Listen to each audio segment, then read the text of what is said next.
Well, that's the Lions' first game done. They lost 28-24 to Argentina.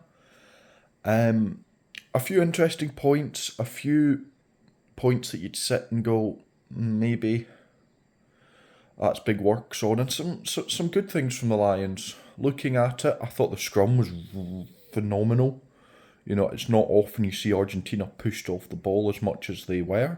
I thought the discipline was actually pretty good. They only conceded about four penalties in the whole game, which I don't think Argentina's was even bad. They had no 8 or 9, which in a regular test match that's usually all right if you can keep it under 10. But four is incredible. I thought some players definitely put their hat in the ring. I thought the likes of Topolotu did well. I thought Freeman did well. I thought Finn Smith was put his hand in at 10. I thought that a lot of the pack did good work in the scrums. I thought the lineouts were dodgy, but with them only being together for a couple of weeks, I can kind of understand that.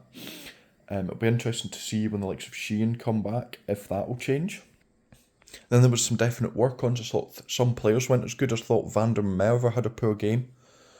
However, I'm pretty sure he's still injured from the end of the season. I mean, you saw his ankle in ice, the same ankle that ruled him out for the last 2 months of the season. So I wouldn't be surprised if he's actually still injured. But he didn't have much to do, Van der Merwe, but quite a few times he got caught out in the air. I thought Marcus Smith, as usual, was useless at 15, to be brutally honest. I think that's more them trying to find a place for him where he's not good enough. He's not better than Russell or Finn Smith at 10, and he's not better than Keenan or Kinghorn at 15. So yeah, I think they were just trying to squeeze him in. I thought Pollock, despite winding himself up before the game, he didn't do much. I know he didn't get many minutes, but yeah, I think he did make himself look a little bit of a fool there.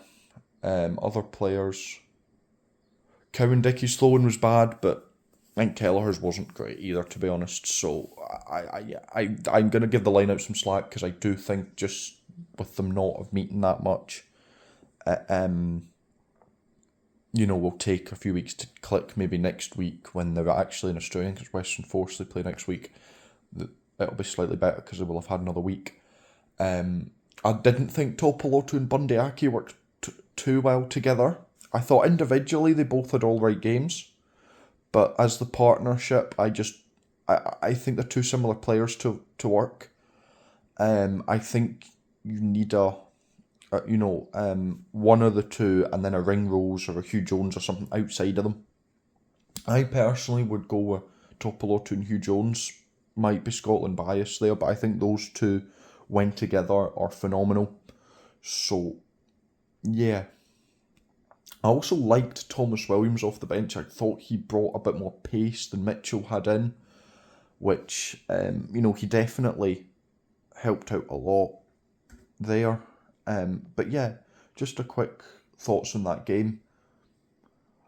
Not the worst. Definitely some work on. Definitely some players moving about in the list. Some rising, some dropping. But overall, it'll be interesting to see what happens next week when they play Western Force. Thank you very much for watching, and I shall see you later.